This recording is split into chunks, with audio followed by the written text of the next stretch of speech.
guys. So welcome everyone to yet another From Within panel. I'm really super happy to be hosting you tonight. This is my 55th panel for YPO. I'm obviously loving it and decided to stop counting as of tonight. And what a panel. The preparation call was phenomenal. So I'm really happy that you'll be hearing from the three of them tonight. So From Within is my team for my 2 years as Regional Learning Officer for YPO MENA. So for me, the power of YPO is its members, and our superpowers is to connect in meaningful ways super fast. So these panels are one of the projects we're working on to enable connections and for you to get to know amazing YPO members, such as the three that you will be discovering tonight. So we're doing one panel per month on Mondays, 5 to 6 p.m. Dubai time. And we have two types of panels: the chapter panels, where I host 3 members from one chapter to tell us about their industries, their market, their learnings. And these are under forum rules and are not recorded. And the ones like the one we are doing tonight that is under a certain theme, and like we did for NFTs, Metaverse last year, that today we're doing from the Great Place to Work. So these are recorded and the recording will be shared with you within 48 hours. So I would like first to welcome our 3 panelists for this very special Great Place to Work panel. First, we have Thomas. Thomas, that has been ranked first on the Great Place to Work for 12 years in a row. Can you imagine, like 12 years in a row? It's the second time Thomas says yes to one of my panel requests, so thank you. He was part of one of our panels for the retail group 2 years ago. Then you have Patrick Chalhoub, that is also on the top best Great Place to Work. And we already hosted Patrick last year for a panel on the future of luxury fashion. So thank you again, Patrick, for always saying yes. And Hazem from Sarah Group, who is our panelist for the first time. So welcome, Hazem. I hope it will be a great experience and you will be coming back. And the 3 of them are in the Great Place to Work, but they are the top 3 of the great places to work in retail. So thank you all for being here. So each panelist will have 15 minutes to answer a list of questions that we discussed before, and then we'll have 15 minutes for your questions. So if you have any questions along the way in the chat box, please mention which panelist you are addressing and which chapter you are from, and we will try to cover as many questions as possible around the end of this session. Okay, so let's start with Thomas. Thomas, I'm super happy to have you in this panel, and I loved his bio, so listen to this. Born in Sweden, growing up playing ice hockey, drawing comics, and wanting to become a rock star. He is a rock star in his own way. Thomas knew his future was out there in the world, so he's been living in the Middle East for the past 39 years with 2 gold and 4 platinum certified music records. I was impressed, I didn't know that. And he is the founder and CEO, which he calls the creative emotional originator of The One, which is the One home fashion chain in the Middle East. He describes his entrepreneurial success to a mixture of naivety, curiosity, creativity, gut feel, as well as stubbornness, employing the right people, and good old-fashioned hard work. So welcome, Thomas, to our panel. Super happy to have you with us. And my first question would be, why is it so important for you to be a great place to work? Like, I loved your comment about the work-life balance during our prep call. So can you tell us about your why? I mean, first of all, thank you, by the way, Christine, to doing this all the time. You are an inspiration of yourself, you know. I mean, come on, first of all, it's all about business, good business practice. It's all about making money in the end. It's good, you know, it just makes perfect sense. We speak more and more about work-life balance, and different generations have a totally different meaning what that means. What are you entitled to is very different between the young generations and each generation and us, the older ones like me, for example. And I think a good example when you're looking at to explain this is to look at Silicon Valley right now. What's happening at Twitter? I think there is a clash of generations. when you're talking about this, how you look at the world, you hear you're having, for example, this guy, Elon Musk, who I'm not really, I know that a lot of people love him. I have never done it. I met him. I thought he was not a nice person, but that's my gut feeling. But, you know, he wants to keep a small group of people. He wants to just be hardcore, otherwise resign. You should work 80 to 100 hours a week. You should be also at the same time high intensity, and you should also be, I guess, creative. So basically, he wants the best talent to work very hard. Then he says he's going to take away all the perks they've given. That is called, I think they had free dinner, lunches, or dinners they had. They could work from home whenever they wanted. And, you know, and then he throws in that little spinner in the end that, and we can go bankrupt if you don't do this. How do you keep talent today saying all these things, and in the same time using, this is a typical donkey, you give a carrot or you give a whip, and this is not going to work. I mean, how do you motivate talented stuff saying all these things? And I think this is back to old time way of looking at work. If you look at, I'm sure there is too many. So when people ask me why, you know, how did you become a great places to work? We don't have free coffee at work. We don't have free lunches. We don't do having football games. Actually, we had a football game once sitting there in somewhere, but you know, ballrooms and all this stuff they do in Silicon Valley. So I do agree. There's a lot of crap out there that doesn't make people more motivated. Motivation comes because I always say there is something, a company must respect you. Without respect doesn't come love. You can't love your company and put these 800 hours a week and do that with real energy if you don't love your company. And then it means that you must be respected from the company. So you must be a great place to work if you're going to be the best company or the best soccer team, because you need to get all your talented people who comes from all walks of life to feel that they're part of the whole thing. And I just don't understand work life. That's a long discussion, because there's, again, we can talk about some things that should work 5 hours and some things that should work 100 hours. It's not about that. It's about quality. Okay, thank you. Thank you, Thomas. So what does it take to be a best place to work? Like, you've been #1 for 12 years and #1 in Asia and retail, etc. So what does it really take? So you mentioned that you had a set of KPIs that you use when it comes to team and culture. So if you could be sharing this with the rest of the group. It's back to this word respect.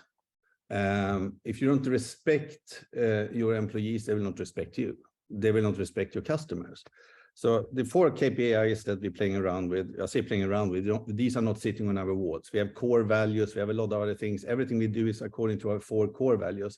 But these KPIs, I think, are very important because they're very interesting. You know, you need to keep your people interested. You need to keep your people informed. You need to keep your people involved, and you need to keep your people inspired. And all that sounds, I think every manager for a company would say that. But that's not happening in most companies. It's more the stick than it's the carrot. It needs to be, people must feel secure. Coming back to the whole respect and love again. If you don't feel secure in your work, that you can be truthful, you can speak out, nobody's getting hired for higher salary than you for doing the same thing. There's no difference between female and males that for example, in salaries, there is no difference in, for example, one of the things that very often comes up is favoritism. And that's not just in the Middle East, that's everywhere. People must feel there is absolutely no favoritism. And if in the case they feel that maybe something, they can ask for it. And if they can feel all that, then they also feel supported, basically, and they feel that we're taking care of them and they will take care of me. That's how simple it is. It's all about me in the end. So can you give us some example? How can you keep people inspired, for example? No, so all our systems, so all the fun parts, that's the easy thing to talk about, that you do fun things, and you need to do fun things to motivate, but you need to have systems that is clear for everybody, so they know how they get promoted. If they work hard, what's happening? How can, you know, so they can see the future. And as I said, open door, there must be that they can come and ask questions to anyone in the company. And I think COVID was a good example of this, because in COVID, I sat down like everybody did, and I was super scared. I mean, remember the first 6 weeks, everything was closed down. I was wondering if it's ever going to be a world from beginning. And then you start to get kind of a little used to it. Then suddenly everything opened up. But what we said from first day was basically, I looked inside myself, and I was thinking, what would I have wanted a company do to me if I was in this situation? I wanted, of course, them to tell me, I take care of you. And so we said, we are all in this all together. And I think this very simple solutions to things most of the time is just to look at how would you want to be if you worked for a company? What would you want them to do? Why would you do anything different to other people? It's like religion. All religions talks about the same thing. Behave to people the same way, respect people the same way as you want them to respect to you. It's the same, respect you, I'm sorry. It's the same thing. Absolutely. We have we used to have like a very long rule of customer service, and then now it's treat like you want to be treated. It's only one sentence. This is what our team have to do in terms of their relation. All they need. So I can absolutely relate to that. Could you just elaborate a little bit more on the COVID? Because I remember last time when we had our first panel together, you were saying that in COVID, you really saw the power of culture. Like it's your team that was backing up the company all the way. And even though it was a moment where your sales did pick up during COVID. So can you tell us about little things that, because I'm trying to have the audience have some tips and tricks and ideas on what the best are doing, things that they could be replicating in their companies as well. Well, the most simple thing I would say was we were speaking to each other, everyone, all the time. There was nobody should feel left out.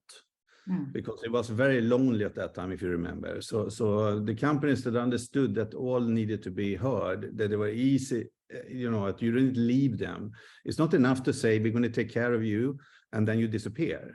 We were all very small at that time. We were afraid. And you should never be, there is nothing more powerful than to be authentic. Authenticity is the hardest thing that you can ever you can't copy it. You can't pretend. You're either authentic or you're not. You are either honest or you're not. And so I would say what we did very well at that time, there was that we connected every day with everybody, and everybody could come up with, of course, we had different rules we set up, how we could help out, etc. But there was always someone who had a special case of some kind, and we wouldn't say that's not, within the rule book. Let's look at it. How can we help each other? And the amount of power you get from that when we started them, because suddenly, of course, we were in the right business, because everybody was sitting at the sofas at home and they said, oops, I don't like my sofa. I want a new sofa. So we ended up being in one of the best industries. And what did our people do then? They worked harder than ever because they felt good and they were proud of everything. It's just back to pure normal business. This first thing you should learn in business school. It's lucky I haven't been to business school. I go to Harvard, every year. I've done it for 15 years now with YPO. That's because I never went to school. But the whole point with that is the first thing you should learn is treat other people the way you want them to treat you. Finish. Super inspiring. So last question to you, Thomas, before we move to Patrick, and we'll come back to you with the questions. So if you have any questions in the audience, just type it in the chat and we'll take it from there. So what is your take on the future of the workplace? So how can you create this love and passion environment, as you call it, remotely? So any thoughts on this? We are powered by the emotions much more than we are by reasoning. That's just as simple it is. And you must build a culture, and everybody builds a culture, knowingly or unknowingly, whatever they do. You can't build a culture being sitting at home. So I'm totally with Mr. Ilan when he says you can't work from home 24/7. On the other hand, you also need to understand that the world has changed, and the young generation have already got this feeling that they can work. Some people want to work from home. There are things we can do only from the office that should be done in the office, and there are other things that can be worked from home. There must be a hybrid, and I think that's different for every company. depending on what the industry they're in. And there's not a quick answer to that one more than remember that you know, emotions are much more powerful than reasoning. Thank you so much for this inspirational talk, Thomas. So we're gonna move to Patrick, and then we'll come back to you during the Q&A. Patrick, thank you for being here. Who doesn't know Patrick Chalhoub? But I'm going to still read the bio that your team sent me. In 1979, Patrick became involved in his father's vision to build a bridge between East and West and to be the ambassador of luxury lifestyle in the Middle East. And since 2000, he developed a retail network for the group for more than 600 stores with names such as Fendi, Dior, and much more. He continues to expand the distribution, retail business, marketing activities, sustainability strategy, and have been doing a lot to move to the hybrid retail space. So Patrick, we're very happy to have you with us tonight. Thank you, Christine. Thank you for having us. It's a pleasure, and thank you for saying yes for the second time. We heard about about Thomas's why and why it's important for him to be in the Great Place to Work. So what would be your why? First, Thomas has been always an inspiration for all of us. Thank you. Thank you, Thomas, for inspiring us and having us challenged to be the great place to work. I mean, the question of why, I think it has to be profoundly in us. I think it's profoundly, totally in us. So as a group, as a family, we have defined clearly that we want our culture to be a culture which is human first, which embrace our values of respect, of excellence, of entrepreneurial spirit, and which will drive us forward. So it's really this reflection of a commitment to build a good and better employee experience at every point in time, every day, and always challenging ourselves. What else I could say? It's a way for us to retain our talent and to attract talent, because they would love to be in a great place to work. They would love to be in a good environment in order to be able to develop. It's also really this experience which we could create, I don't know, for having something which is meaningful, which is purpose-driven for our teams, and which somehow is aligned to our group purpose, which is to inspire, to exhilarate, to delight our customer. So there is so much reasons. It's also to embrace diversity, inclusion in a group where we have 14,000 people, 110 employees, and gender diversity. There is so much good reason, but it has to come from our inside, from our heart, from our guts, if I could say. And we could feel that, I had some interaction with your teams over the past couple of years, and I could really feel that they love the company as much as the love that we can see coming from you tonight. So what does it take to be a best place to work? So you mentioned during our prep call, walking the talk, for example. So what do you think are the different tricks and tools that are important to put in place to become a great place to work? Yeah, but apart walking the talk, and I will come back to it, I really feel that it's not only a science and a series of KPI or elements which do it. It's somehow an art, but it's also a journey which we have to discover and rediscover again and again. So from my perspective, I would say it starts by the top, and really to drive it through a kind of mindset of our leaders to really be servant leaders, to really reverse this pyramid which we have, and to view their role not as a privilege, but as a responsibility, not only to guide their team, but also to support them, to serve them in order and to show empathy to their team. For me, it is also considering that our employees are our stakeholder. They are perhaps not our shareholder, but they are the stakeholders. So we really need to capture their voice. We really need to make sure that we hear what they have to do, and making sure that we create the best possible experience for the group based on this feedback and this collaboration with the teams and with the employee. What else I would say? It's a question also of communication, to be really able to communicate well with our teams in full transparency. We have challenges, we have opportunities. We really need to make sure that we interact, that our senior leaders through, I don't know, town halls, apps, seminars, meetings, etc., have this open communication with our teams. And for me, and probably the most important, it's really to give trust, empowerment to our employees, in making sure that we give them this opportunity to take initiative, to perhaps make mistakes and learn from their mistakes or errors, and to be able to move forward. But then there is all the practicalities. And in the practicalities, I would say create a good working environment.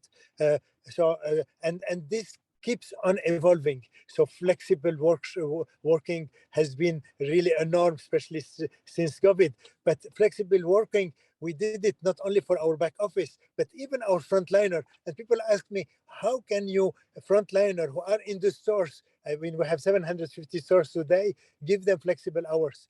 And reality is we need those people also to connect, to engage with their customers. And if they are busy all the time on the shop floor, they will not have time to engage, to connect with them. And sometimes they need this time off in a flexible manner in order to do it.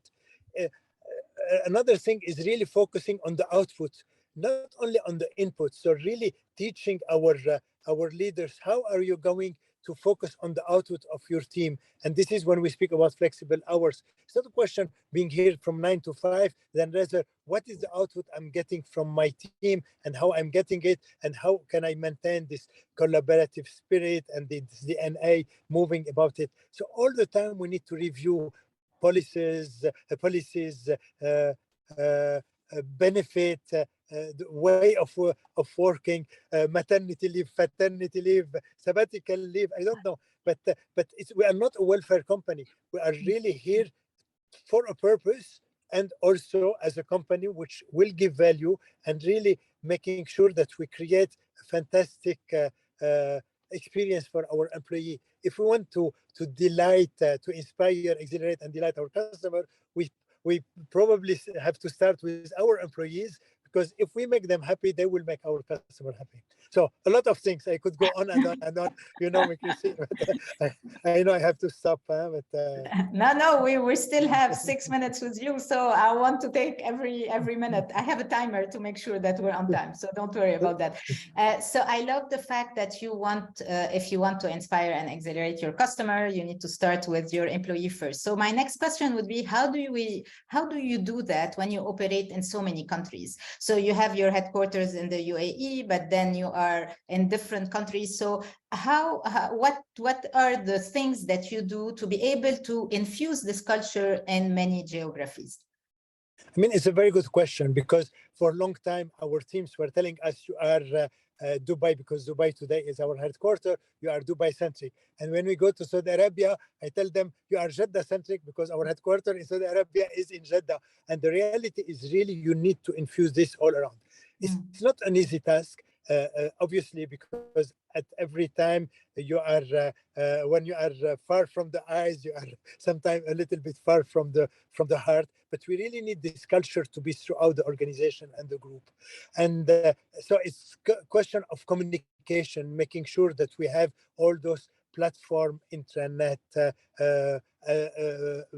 app, town halls, which put people together.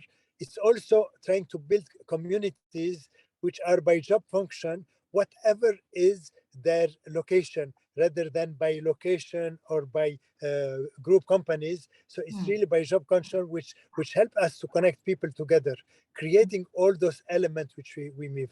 It's also this culture of building knowledge, but sharing this knowledge. And it's so important that we continue this sharing. We also find out that sometimes we were using a different measurements, different dashboards, and we have tried now not only to unify it, but to make them available to everyone at any point of the organization, so they can measure themselves and they can move themselves all around.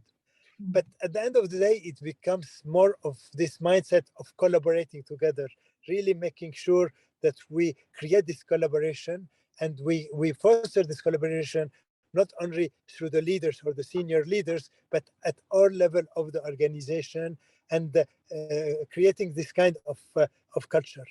Having said that, are we still there? I'm not sure that our Indian subsidiary today is 100% doing exactly the same thing, but in the mind, we really need to make sure that we have the same mindset. Good.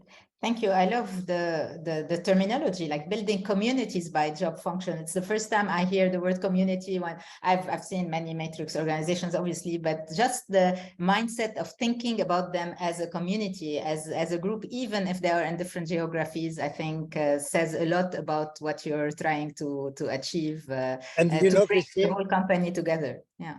Yeah, what we tried to do, but again, we are not there, is to move out of this function, hierarchy, vertical, horizontal, to go to a kind of an ecosystem, a little bit like the universe, or a little bit like the human body, where really you have this ecosystem. Wherever you are, whatever you are, at which position you are, you connect with each other, and you have a meaningful connection, and not thinking about your location, your hierarchical position, etc. And it's true that if we could do it, it would be fantastic. But no, nothing is perfect, as you know. Of course, we're all work in progress. And actually, this brings me to my last question for you is how do you see the future? Because I love your community ideas, the ecosystem idea as well. So it's not by geography, it's like it's the whole ecosystem, as if you are a planet on your own. But COVID disrupted in a way our day-to-day life for a couple of years, and it was a wake-up call for a lot of people.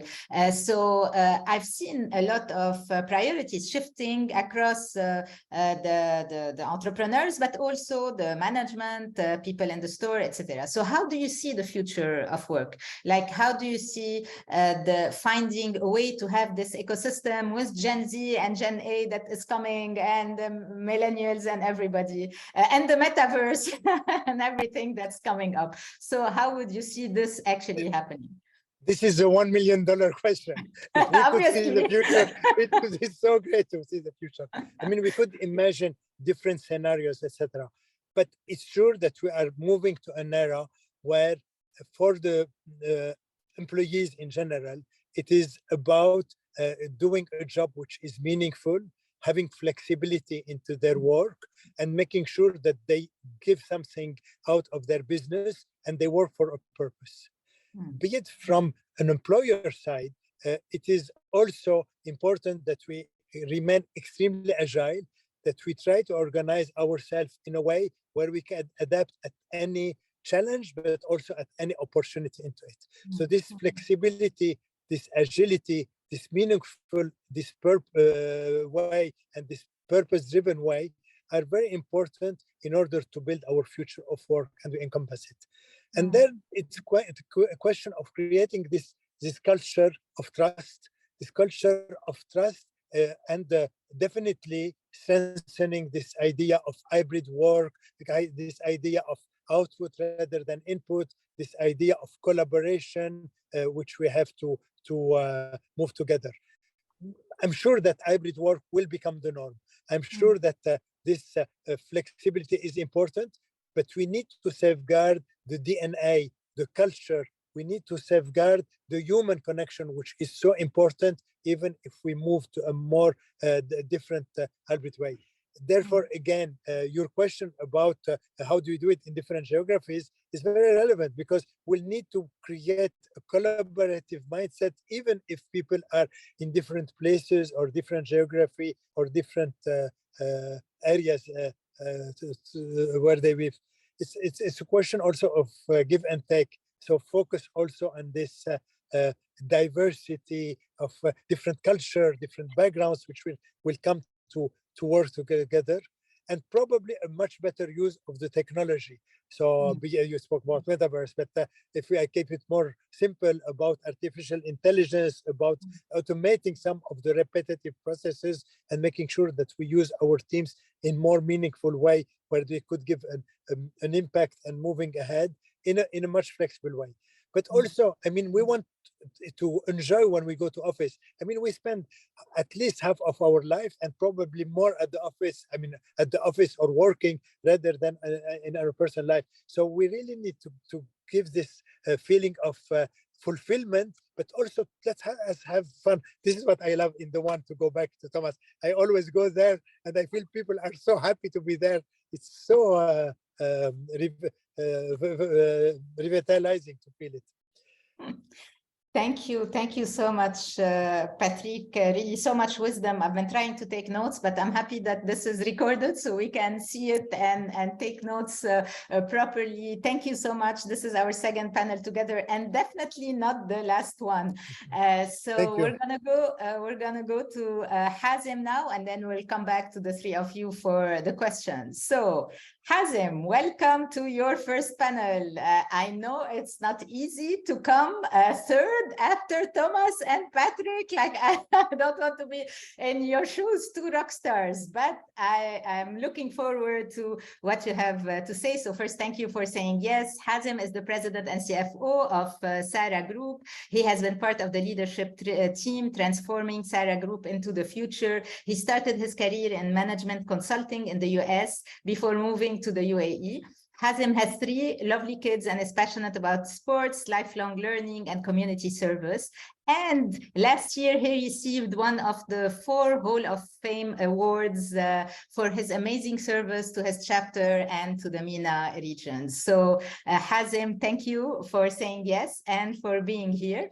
As we discuss, the twist I would like to take with you is the fact that you are a 3rd generation of a multi-family business. And it's this aspect, like how can you keep this generation after generation? So let's start with culture and purpose, since this is what you stressed on during our preparation call. So why is culture important, and how do you help your team members achieve their purpose?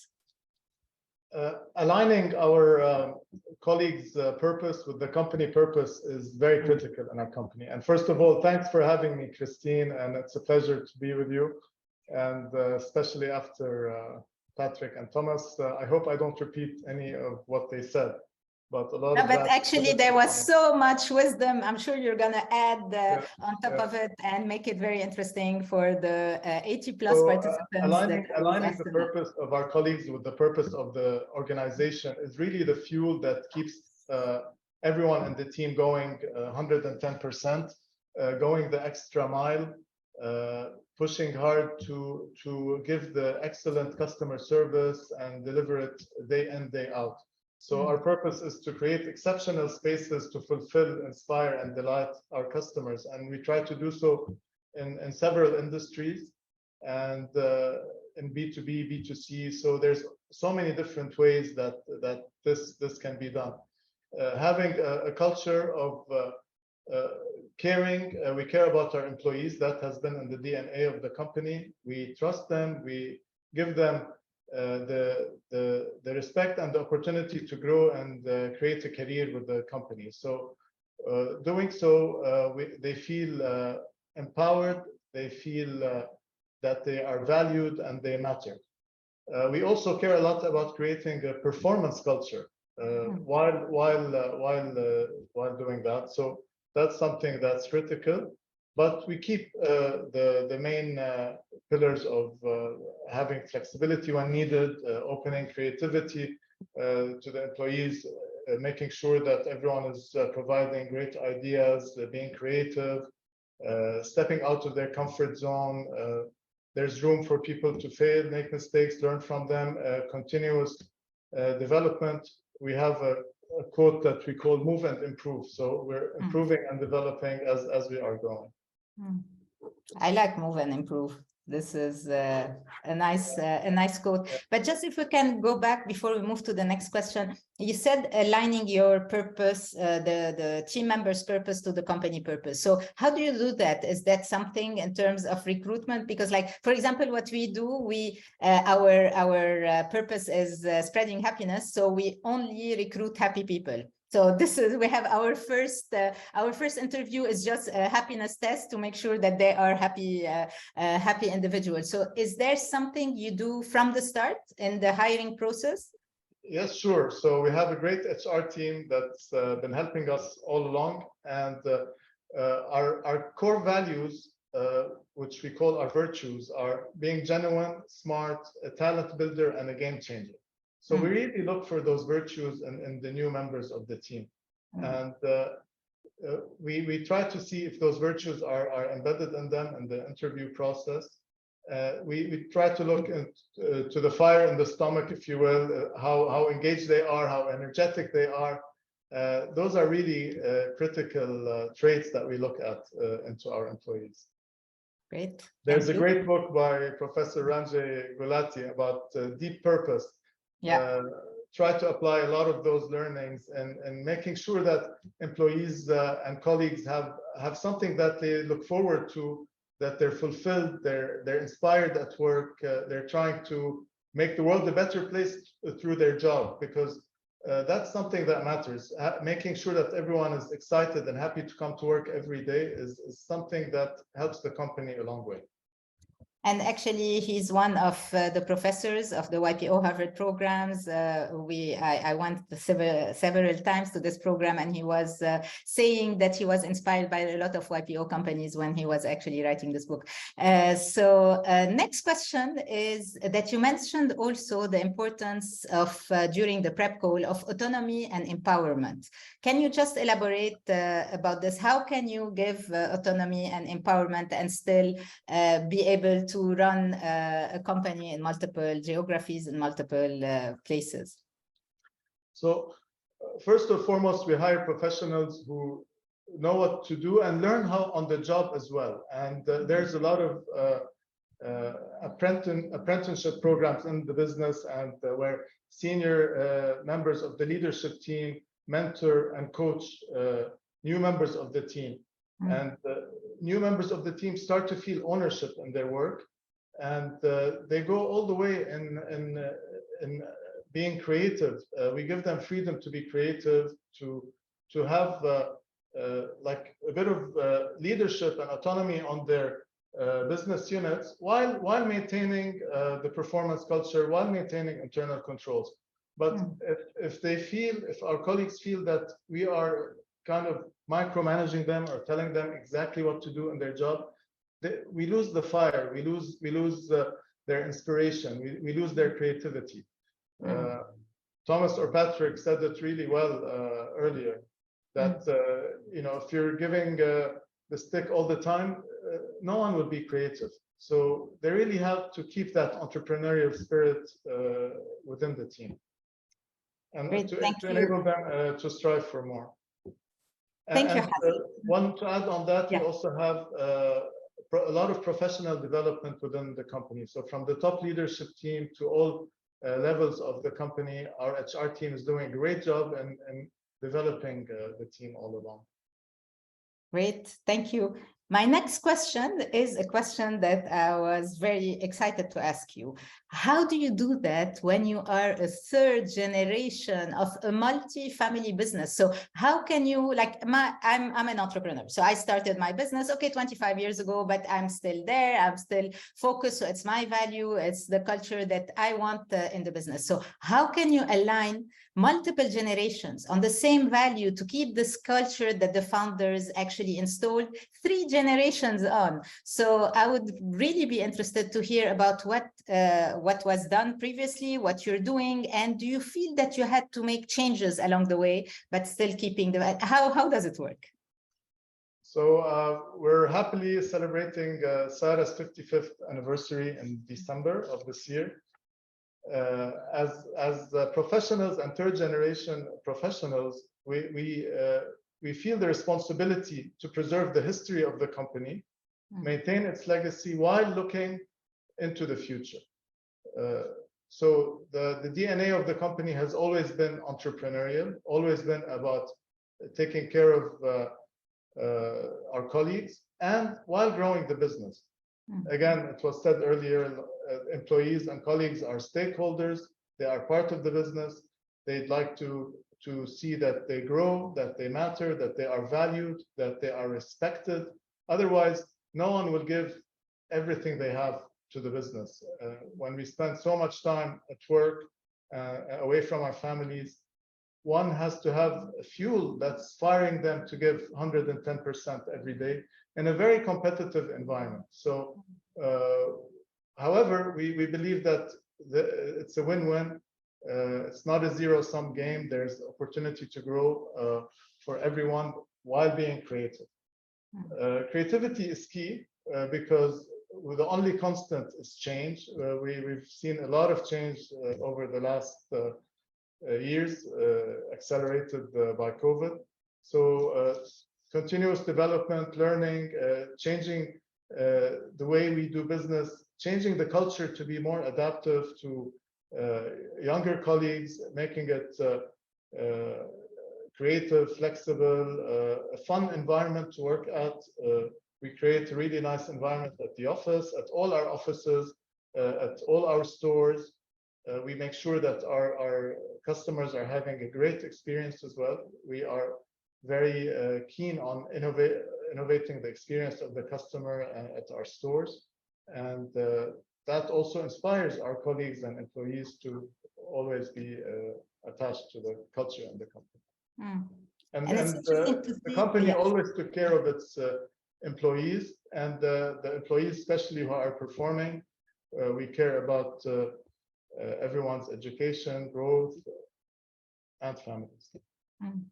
So it's interesting to see that the three of you are actually using the same words like love, respect, trust, purpose, passion, fire, learning, fun, innovation. So it's the same words that kept coming from the three of you.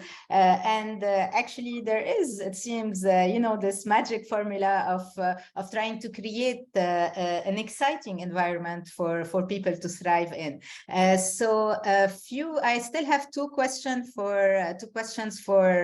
Hazem before we move to the audience. So if you have any questions, now is the time to add them to the chat. We won't have so much wisdom in one Zoom call for a long period of time. So just keep your questions coming. So Hazem, I'm still with you. We still have a couple of minutes. So how you operate also in multiple markets. So how can you keep this culture across the markets? So Patrick was touching upon that, and you work in multiple markets as well.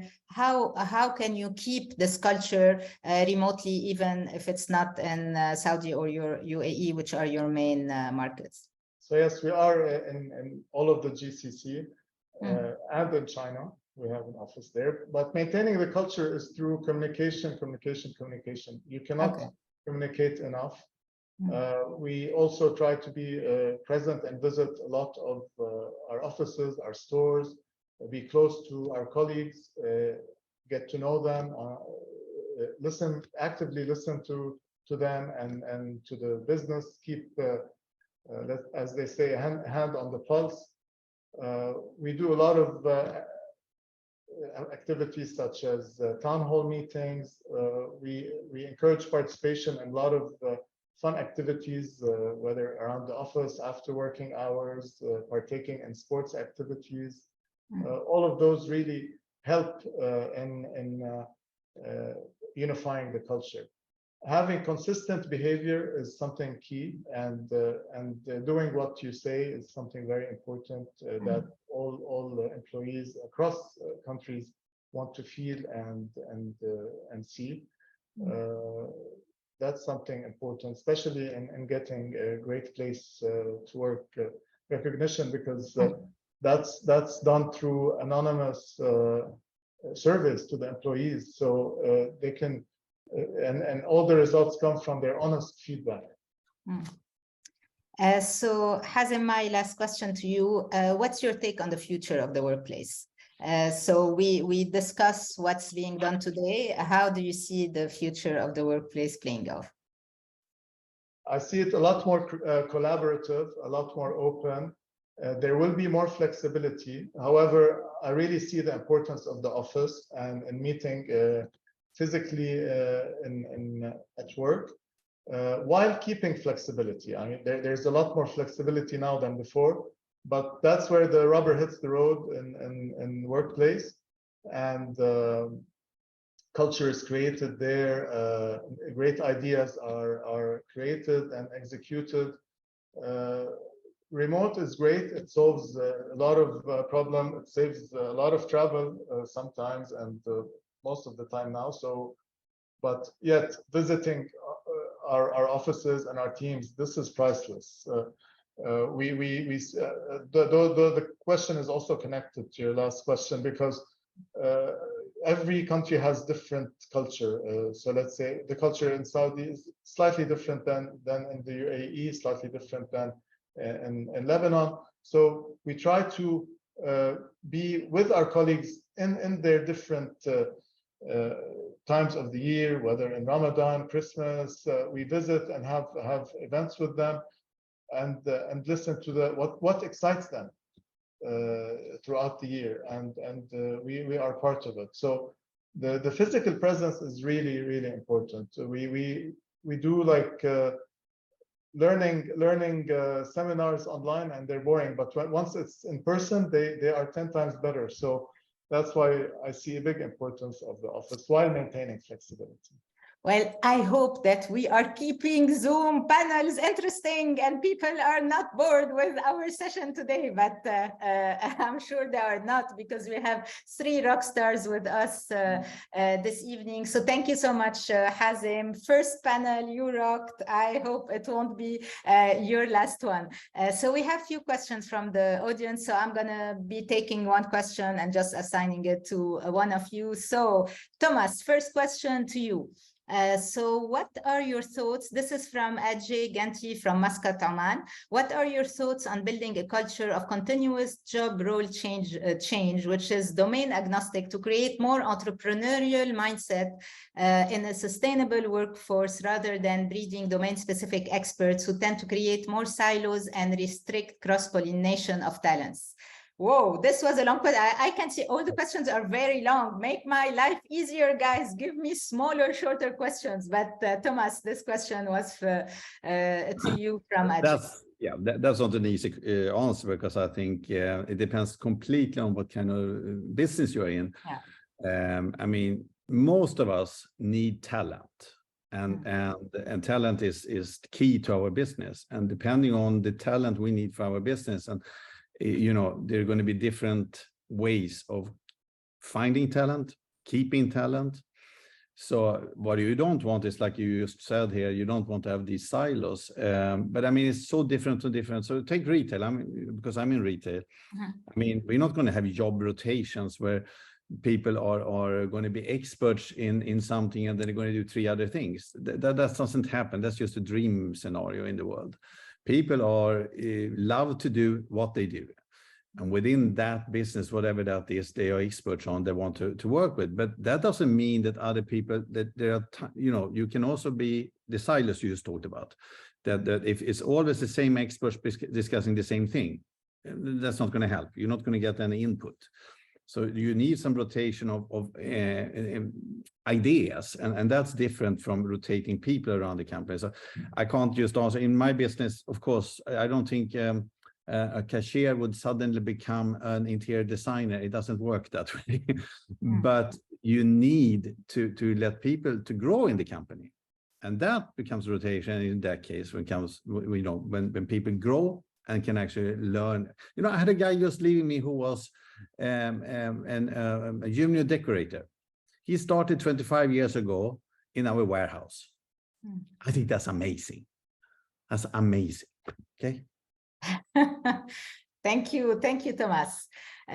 So Patrick, the next question is to you from Amer Ajami from YPO Levant and Lebanon chapter, which is my chapter.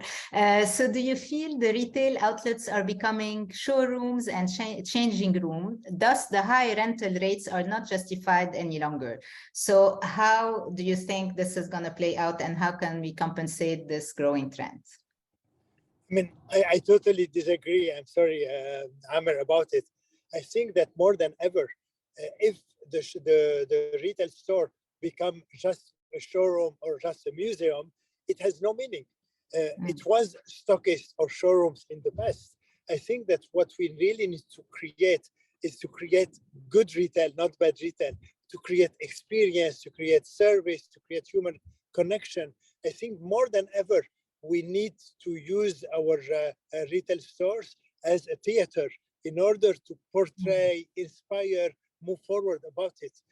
If we need just a trial place, or we open a stock and we open just an online business. And more than ever, I'm convinced that brick and mortar retail is not dead, and the digital will take a large share. But bad retail is dead, and a showroom for me becomes just a bad retail. Inspire, move, create human connection. This is what it is in brick and mortars today. Great, thank you, Patrick. I love the theater and not the dressing room. So Hazem, the next question is for you from Naz. How do you keep the younger workforce connected to the legacy of the founding values and virtues, especially with more hybrid cultures? So we connect them to the purpose of the company and make sure their purpose is aligned. We definitely recognize that there is a lot more flexibility in the way business is done. A lot more. So the more younger team members we have more communities of younger members in the team. So while doing activities with them, while them doing their activities, whether it's sports, art, continuous education, we make sure that they're aligned, they're inspired. They feel valued, they are growing as well. So once younger members of the team are growing along the company ranks, that creates a lot of inspiration to more employees. Definitely there's a bit more recognition of virtual than every day, like coming clocking the hour. It's not that anymore. Thank you, Hazem. So Thomas, a next question for you.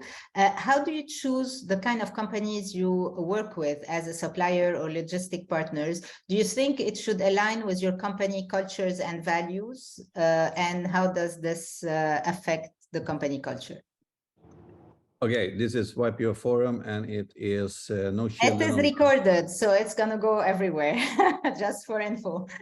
Okay, so since day one, I had two very simple things I tell every supplier I meet, everyone I work with, and they're quite cruel. They are, but I'm still going to tell you all because you're YPOers. Number one, life is too short to deal with assholes. So why would you have any company you deal with who does any service to you that you don't like, or do you feel betrayed by, whatever. And the next one is going to be much more cruel. So be ready now, don't fall off the chair. So that is, if I'm going to get fucked, I want to be kissed. Okay, there's only Thomas who would say this on a recorded panel. Everybody understands what that means. It's just you don't want to deal with someone. You said it very well. You said it's not a zero-sum game. It's a win-win. You need to find a win-win solution. It's not a lose-lose or win-lose solution, but whoever you deal. Everybody understands that. If you're in the middle of China or in middle of Africa, or if you're speaking to a European businessman, okay?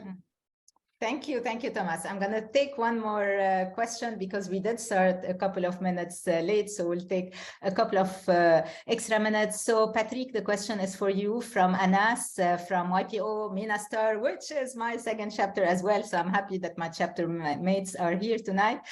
So Anas is asking, in the last few years, with interest rates being very low, companies have been aggressive pursuing growth, which meant more demand for talent. And more competition for being a great employer. With the market shifting, we see more layoff and reduction in workforces. Do you think that this will change the equilibrium of talent marketplace with more power coming back to employer instead of being in the hands of employees? I don't think the relation employer and employee is a relation of force between them. I think it's a collaboration. And there is a give and take for every one of it. So definitely today, yesterday, and tomorrow, we will be looking for attracting talent, retaining and developing our talent. And those talent and the way we could perceive them are people who could bring value, people who could add creativity, innovation, think out of the box, but also being operationally very, very keen to do it. And it's the all-time struggle for all. And so the research of talent will always be there and even more acute than ever. Then it's a question of making sure that we are an attractive part of it. And sometimes, I mean, we speak about some of the layoff and we read some in the digital world recently, but globally in the world, in spite of those words of recession, which we hear, etc., the employment is quite good. I mean, when you see the rate in the States, I don't know, it's like 3.5% in employment. Even in Europe, it has been quite low. So the question is really to find the right balance. And if someone is passionate, energetic, and talented, I don't think he would have any problem of finding a job, and that we would have any problem in hiring him more than ever. So just a balanced relation between employer, employee, they are the stakeholder, as I said it. We really need to make sure that we create something homogeneous, working together now and for the future. I knew you would say that. This is why I chose this question for you, Patrick. So Hazem, last question to you, but actually I'm going to ask two questions because like Rania just slipped a question, and since she's from your chapter, so we have from Dima Sharafuddin, YPO Minastar. She's saying that not everything is measurable. So how do you measure loyalty? So this is an interesting question from Dima, and I'm going to also ask a question from Rania Masri, which is from YPO Dubai Downtown, which is your chapter, Hazem, who asked, do you believe if you have more women at work, it will make it a happier place to work? So two questions for you, Hazem. You have like 30 seconds before we close. So the first question on loyalty, I assume it's for employee loyalty, not customer loyalty. And so there's one way is we see like a lot of colleagues that have been with the company for a very long time and performing. So we try to make sure the loyalty is just not only number of years, it's performance results with number of years. And that loyalty is embedded in how they also like create succession in their teams, how they build talent. So one of our virtues is talent builder. Everyone has to be a talent builder in their team, even if they end up moving to different teams. So you grow a team, a community, a business unit, and then you move to others. So that's a key measurement. And you know the loyalty of someone if people are happy to work with them and their customers are happy to be their customers. So in a way, it is measurable. Yeah. So the second question, very, very quick. Do you think more women in the workplace will make a happier workplace? Just say yes and make Rania happy. Definitely. I cannot say no. And we do have a lot of female employees growing in our company, and they do add a lot of value, bring a fresh perspective to work. Create a lot of ideas, definitely a plus, and growing through the ranks of the leadership team as well. Great. So your next panel has to get some women on board as well, please, Christine. Yes, I will make sure we have.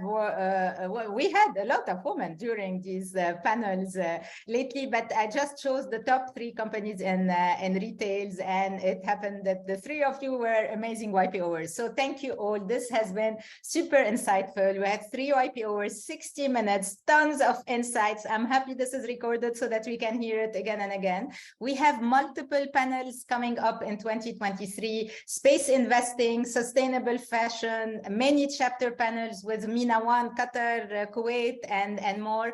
I will also encourage you to check the link of the chapter events that are open for the region. Paige sends a WhatsApp group to your chapter manager every 2 weeks. Make sure you receive it. We already have more than 15 events in 2 months, and many more are coming up. So thank you so much for the 3 of you, Thomas, Patrick, Hazem, for saying yes every time I knock on your door, for sharing your insights and giving all your love and passion to every YPO members that is listening to us tonight. So thank you all, and I cannot wait to see you in the next From